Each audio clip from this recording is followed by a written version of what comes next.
How are communities working with schools in Randolph County? Stay tuned.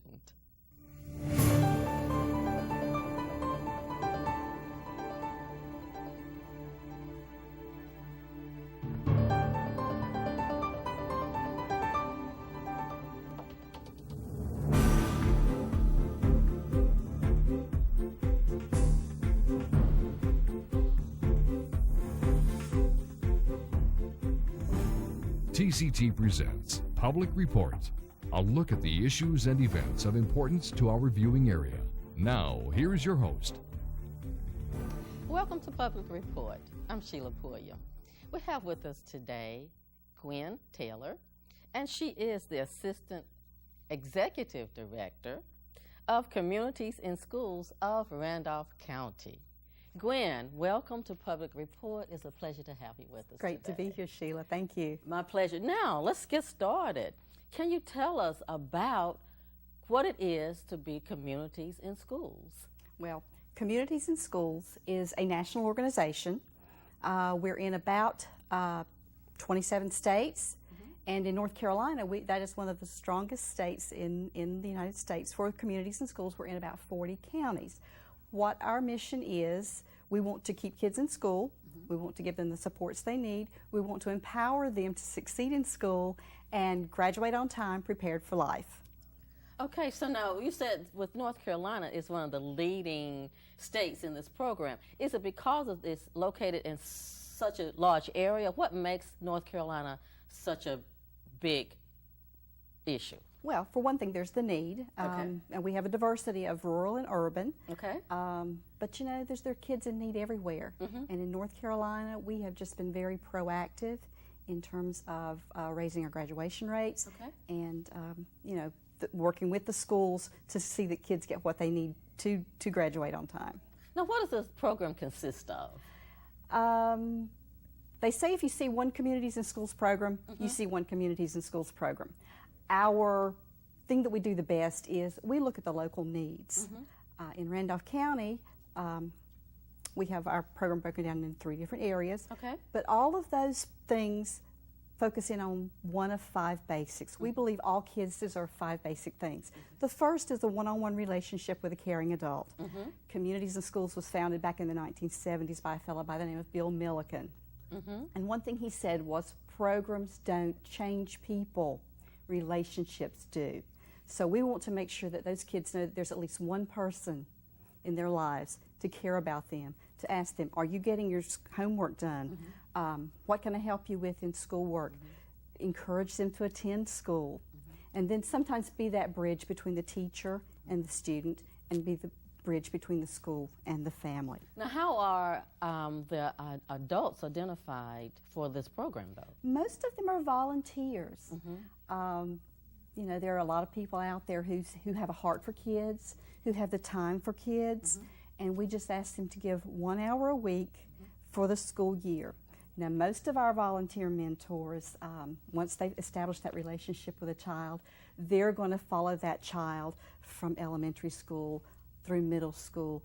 They're going to see them to graduation. And we even have some of our volunteers who continue to stay in touch with their kids beyond graduation. Now, what are some of the activities that an adult can assist the child with? Help with the reading. Sometimes all it takes is someone to sit there and help with the reading. Just listen to the child read. That, you know, reading is one of the basic skills that kids need. A child that can't read has trouble succeeding in other areas of schoolwork. You can just come and have lunch. I volunteer with a little girl in Asheboro City Schools, and that's what I do. We get our lunch on Thursday, and we go into the media center. We just sit there and we talk about the day. When I was placed with her, I asked the counselor, I said, now what does this young lady need me there for? You know, she seems to be doing well in school. You know, she's attending regularly. She says, well, you know, she just needs someone to talk to her and encourage her to make good decisions. So that's what we do. You can, that's the main things you do. Just be there, just help them, be a little tutor, and so forth. The volunteers have varied responsibilities, and depends on what the child needs. That's right. That's what we try to do. We find the needs that child has and then find a volunteer to meet those needs. Okay. So that's the first major point. That's the Out of first 5. basic out of the 5. The second of the 5 basics is a safe place to grow and learn. Okay. Imagine being afraid. Imagine what that would do to your ability to learn. We want to make sure that the schools are safe, and we want to do that. For example, we offer bullying intervention services. We help kids with their behavior to let them understand that some behaviors are not acceptable. The third of the 5 basics is a healthy start and a healthy future. One of the ways we meet that basic is with our Backpack Pals program. We send home food on the weekends to kids who often get free and reduced lunch at school, but when they get home on the weekends, they may not have anything from Friday until Monday. And we can talk a little bit more about that later. Okay. A marketable skill to use upon graduation. We want kids to know that high school is the beginning, not the end. We want them to be able to go out into the world and succeed. And number 5, and this is as important as any of the 5 basics, it's a chance to give back to peers and community. We want our kids to be givers, not just takers. We want them to be able to give back because that gives them a good feeling inside also. Now, this sounds like such a comprehensive program that you have there in Randolph County. How is this different from some of the other counties? Well, in Randolph County, we want to make sure that we have a wraparound, integrated student services.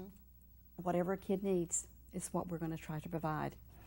If they need a mentor or tutor, if they need some sort of referral for physical needs, we want to make sure that happens.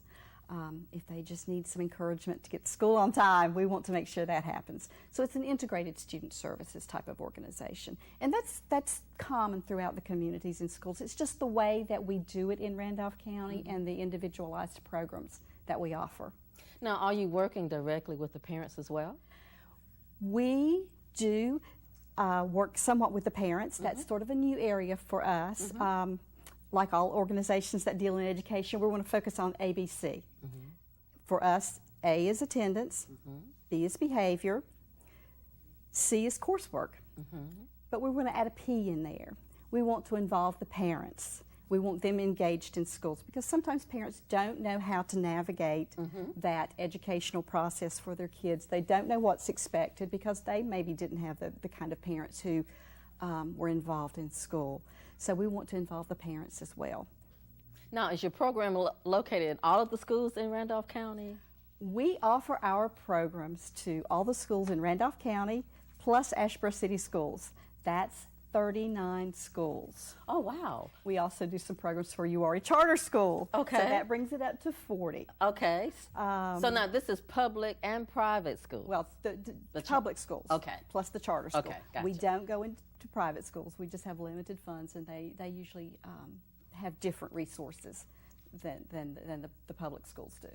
All right. So now I'm really curious about the backpack program that you have, because I know that hunger is more prevalent than we realize here in the United States and here in North Carolina, and break it down into Guilford County and Randolph County.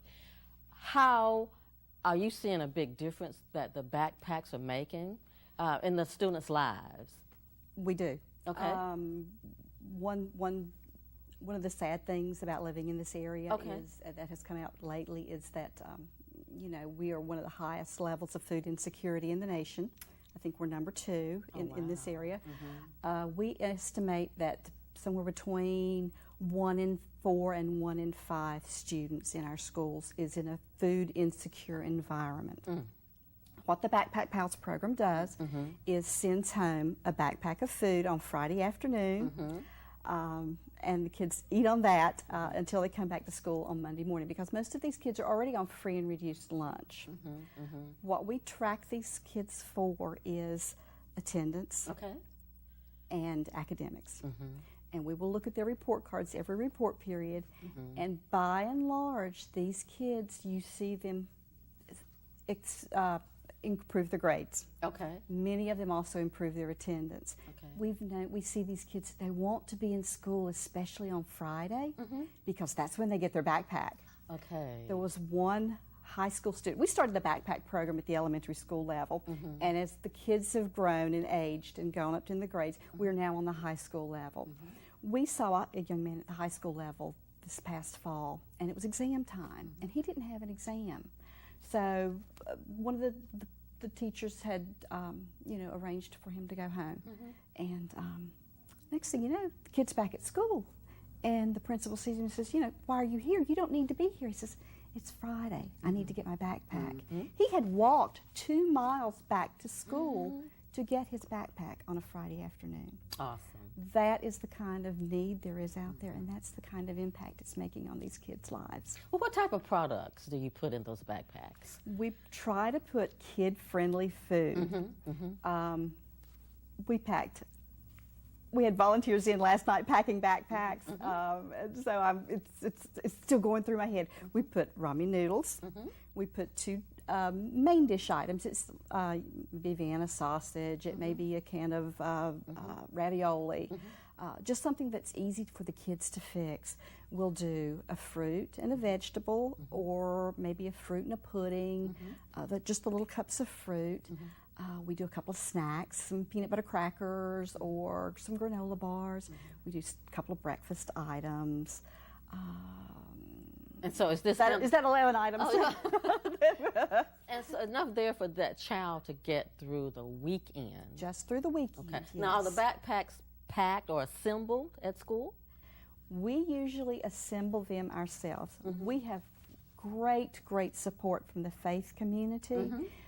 And also from in Ashboro, the Salvation Army will actually provide some of the backpacks and pack them for us.